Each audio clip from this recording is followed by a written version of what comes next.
நான் கொண்ட திட்டங்கள் சிறிதாயினும் ஐயா எனக்காயும் திட்டங்கள் பெரிதல்லவோ.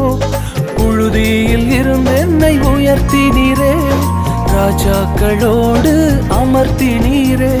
புழுதியில் இருந்து என்னை உயர்த்தினீரே, ராஜாக்களோடு அமர்த்தினீரே.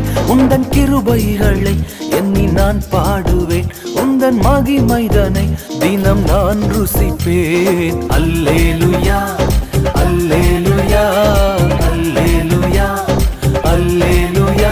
உம்மை உயர்த்துவதே எங்கள் நோக்கமையா, உம்மை பாடுவதே எங்கள் மேன்மையா. உம்மை உயர்த்துவதே எங்கள் நோக்கமையா, உம்மை பாடுவதே எங்கள் மேன்மையா.